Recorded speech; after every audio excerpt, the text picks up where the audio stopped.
متفرق مسائل. درندوں کی کھال کے کوٹ، کمبل، قالین، پرس یا جوتے وغیرہ استعمال کرنا منع ہے. درندوں کے، مویشیوں کے نہیں، درندوں کے. ان ابی الملیح ابن اسامۃ عن ابیہ عن النبی صلی اللہ علیہ وسلم نہى عن جلود السباع رواہ احمد وابو داود والنسائی وزاد الترمذی الدارمی ان تفترش. حضرت ابو ملیح بن اسامہ رضی اللہ عنہ اپنے باپ سے روایت کرتے ہیں کہ نبی اکرم صلی اللہ علیہ وسلم نے درندوں کی کھال استعمال کرنے سے منع فرمایا ہے. اسے احمد، ابو داؤد اور نسائی نے روایت کیا ہے. ترمذی اور دارمی نے اس حدیث میں ان الفاظ کا اضافہ کیا ہے، آپ نے درندوں کی کھال نیچے بچھانے سے بھی منع کیا ہے. اس کی کیا وجوہات ہو سکتی ہیں؟ دو چیزیں تو میرے ذہن میں آتی ہیں. نمبر ایک تو یہ ہے کہ انسان جس ماحول میں رہتا ہے وہ ماحول اس پر اثر کرتا ہے. اگر آپ درندے کی کھال پہ بیٹھے ہیں اور اس کو بار بار ٹچ کرتے ہیں یا پہنے ہوئے ہیں تو آپ کی فیلنگ میں کیا آئے گی؟ درندگی آئے گی. یعنی آپ شیر بننے کی کوشش کریں گے اگر آپ شیر کی کھال پہن کے پھریں گے. ٹھیک ہے. دوسری بات یہ ہے کہ بہت سے درندے ایسے ہیں جو ناپید ہوتے جا رہے ہیں، جنگلی جانور، کیونکہ لوگ ان کی کھال حاصل کرنے کے لیے ان کو مارے چلے جا رہے ہیں. تو انوائرنمنٹ کا مسئلہ بھی پیدا ہو رہا ہے اور وائلڈ لائف جو ہے وہ خطرے میں ہے، صرف اس لیے کہ لوگ ان کی سکن کو اپنا اسٹیٹس سمبل سمجھ کر استعمال کرتے ہیں مختلف چیزوں میں. ختنہ کرنا، سرکمسیئن، زیر ناف بال صاف کرنا، ناخن کاٹنا، بغل کے بال صاف کرنا اور مونچھیں کترانا سنت ہے. عن ابی ہریرہ رضی اللہ عنہ عن النبی صلی اللہ علیہ وسلم قال الفطرۃ خمس او خمس من الفطرۃ الختان والاستحداد وتقلیم الاظفار ونتف الابط وقص الشارب رواہ مسلم. حضرت ابو ہریرہ رضی اللہ عنہ سے روایت ہے کہ نبی صلی اللہ علیہ وسلم نے فرمایا فطرت میں 5 چیزیں شامل ہیں، یعنی انسان دوسرے جانوروں سے ممتاز ہوتا ہے. نمبر 1 ختنہ کرنا، نمبر 2 زیر ناف بال صاف کرنا، نمبر 3 ناخن کاٹنا، نمبر 4 بغل کے بال صاف کرنا اور نمبر 5 مونچھیں کتروانا. اسے مسلم نے روایت کیا ہے. مسلمان مردوں اور عورتوں کو 40 دن سے زیادہ ناخن بڑھانا منع ہے. ان انس بن مالک رضی اللہ عنہ قال وقت لنا في قص الشارب وتقليم الأظفار ونتف الإبط وحلق العانة ألا نترك أكثر من 40 ليلة رواہ مسلم. حضرت انس بن مالک رضی اللہ تعالی عنہ سے روایت ہے ہمارے لیے مونچھ کتروانے، ناخن کاٹنے، بغل کے بال صاف کرنے اور زیر ناف بال صاف کرنے کی مدت 40 دن مقرر کی گئی ہے، یعنی اس سے آگے نہ بڑھے. اسے مسلم نے روایت. اس کا یہ مطلب نہیں کہ اتنے دن انتظار کریں، اس کا مطلب یہ ہے کہ اس سے آگے نہیں جانا چاہیے. اور ویسے بھی صحت کے خلاف ہے ان سب چیزوں کی خلاف ورزی. مونچھیں بڑی ہوں تو اس میں بھی جراثیم جمع ہو سکتے ہیں اور کھانے میں انسان کے اندر بھی جا سکتے ہیں. ناخنوں کے اندر بہت سے جراثیم جو ہیں وہ جمع ہوتے ہیں اگر وہ بڑھے ہوئے ہوں. اسی طرح باقی غیر ضروری بال بھی نجاست جمع کرنے کا ذریعہ بن جاتے ہیں اور طہارت کا احساس انسان کے اندر سے ختم ہونے لگتا ہے. انسان کی صحت کے لیے ضروری ہے کہ ان چیزوں کے بارے میں انسان کانشیس رہے، کنسرنڈ رہے. پرسنل کیئر اور ہائیجین میں آتی ہے یہ چیز. کل ہی کو مجھے بتا رہا تھا کہ انگلیوں کے جو بالکل اگلے سرے ہیں پورز، اس کے اندر بہت باریک بلڈ ویسلز ہوتی جو وضو کرنے سے اور کئی دفعہ آپ دن میں ہاتھ دھوتے ہیں جیسے واش روم سے نکل کر یا ویسے، تو ان کو جب پانی لگتا ہے تو یہ ٹینشن کو ریلیز کرنے کا سبب بنتا ہے. اور اگر آپ بہت ناخن بڑھا دیتے ہیں تو ظاہر ہے کہ ان تک پانی پہنچنا بھی پھر اتنا آسان نہیں رہتا اور اس اعتبار سے بھی وہ سرکولیشن پہ فرق پڑتا ہے. رسول اکرم صلی اللہ علیہ وسلم نے داڑھی رکھنے اور مونچھیں صاف کرنے کا حکم دیا ہے. عن ابن عمر رضی اللہ عنہما قال قال رسول اللہ صلی اللہ علیہ وسلم خالف المشرکین احفوا الشوارب واوفوا اللحى رواہ مسلم.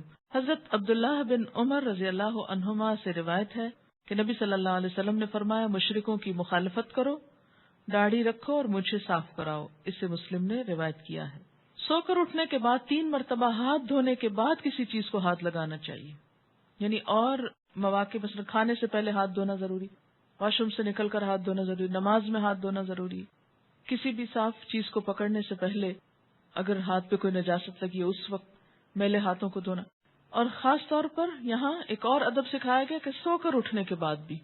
عن ابی ہریرہ رضی اللہ عنہ ان النبی صلی اللہ علیہ وسلم قال اذا استيقظ احدكم من نومه فلا يغمس يده في الاناء حتى يغسلها ثلاثا فانه لا يدري اين باتت يده. رواہ مسلم. حضرت ابو ہریرہ رضی اللہ عنہ سے روایت ہے کہ نبی اکرم صلی اللہ علیہ وسلم نے فرمایا کہ آدمی سو کر اٹھے تو جب تک اپنے ہاتھ 3 مرتبہ نہ دھو لے برتن میں نہ ڈالے، کیونکہ معلوم نہیں رات اس کا ہاتھ کس کس جگہ لگتا رہا. اسے مسلم نے روایت کیا ہے. مسلم کا پسینہ اور بال پاک ہیں، یعنی مثلا کھانے میں بال آٹے میں چلے جائیں یا سالن میں چلے جائیں تو وہ سالن الٹانے کی ضرورت نہیں، ناپاک نہیں ہوا، کھا سکتے ہیں، اگرچہ ایسا کرنا پھوڑ پن کی علامت ہے.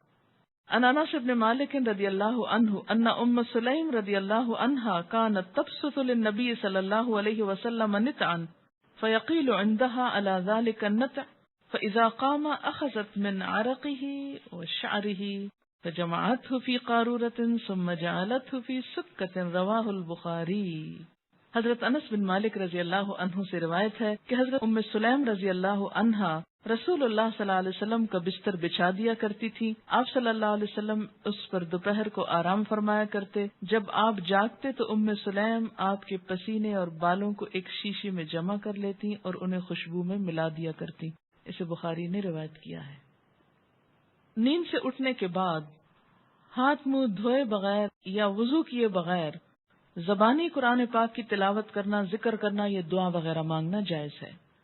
ان قریب بن مولا ابن عباس رضی اللہ عنہما ان ابن عباس رضی اللہ عنہما اخبرہ انہ بات لیلة عند میمونة رضی اللہ عنہا ام المؤمنین رضی اللہ عنہا وہی خالته قال فاستجعت في ارض الوسادة واستجع رسول اللہ صلی اللہ علیہ وسلم واہلہ في طولها فنام رسول اللہ صلی اللہ علیہ وسلم حتى انتصف الليل او قبله بقليل او بعده بقليل استيقظ رسول الله صلى الله عليه وسلم فجعل يمسح النوم عن وجهه بيده ثم قرأ العشر الآيات الخواتم من سورة آل عمران ثم قام إلى شن معلقة فتودأ منها فأحسن وضوءه ثم قام فصلى. رواه مسلم. حضرت قریب رضی اللہ عنہ جو کہ عبداللہ بن عباس رضی اللہ عنہما کے آزاد کردہ غلام تھے، انہیں خود عبداللہ بن عباس رضی اللہ عنہما نے یہ بات بتائی کہ ایک رات انہوں نے اپنی خالہ ام المومنین حضرت میمونہ کے ہاں گزاری رضی اللہ تعالی عنہا. حضرت عبداللہ بن عباس فرماتے ہیں کہ میں تکیے کی چوڑائی کی طرف لیٹا اور رسول اکرم صلی اللہ علیہ وسلم اور آپ کی زوجہ محترمہ سرہانے کی لمبائی کی طرف سر رکھ کر لیٹ گئے. رسول اللہ صلی اللہ علیہ وسلم کم و بیش آدھی رات تک سونے کے بعد اٹھے، اپنے ہاتھ چہرے پر پھیر کر نیند کے آثار دور کیے، پھر سورہ آل عمران کی آخری 10 آیتیں تلاوت فرمائیں. اس کے بعد رسول اللہ صلی اللہ علیہ وسلم لٹکی ہوئی پانی کی پرانی مشک کے پاس گئے اور خوب اطمینان سے وضو کر کے نماز پڑھی. اسے مسلم نے روایت کیا. بہت سے لوگ سوال کرتے ہیں اچھا آیت کریمہ پڑھ سکتے ہیں؟ آیت کریمہ کہاں لکھا ہوا ہے؟ کہاں سے ملتا ہے آپ کو؟ یہ قرآن سے. تو اگر قرآن پاک کی یہ اتنی ساری آیات پڑھ سکتے ہیں تو وائی ناٹ آیت کریمہ؟ وہ کیوں نہیں پڑھ سکتے بغیر وضو؟ اسی طرح درود شریف پڑھنے کا حکم قرآن میں موجود ہے. کہیں بھی نہیں منع کیا گیا کہ وضو کے بغیر درود شریف نہیں پڑھنا چاہیے. جب سوتے سوتے آنکھ کھل جائے کوئی بھی ذکر جو آپ کو آتا ہو یا دل میں آ رہا ہو آپ کرنا شروع کر دیں. ایسی پابندیاں لگا کر ہم نے دراصل دین کو اپنے لیے مشکل کر لیا، اور جب وہ مشکل ہو گیا تو قابل عمل نہ رہا، اور جب عمل چھوٹا تو بہت سے ویلیوز چھوٹ گئے.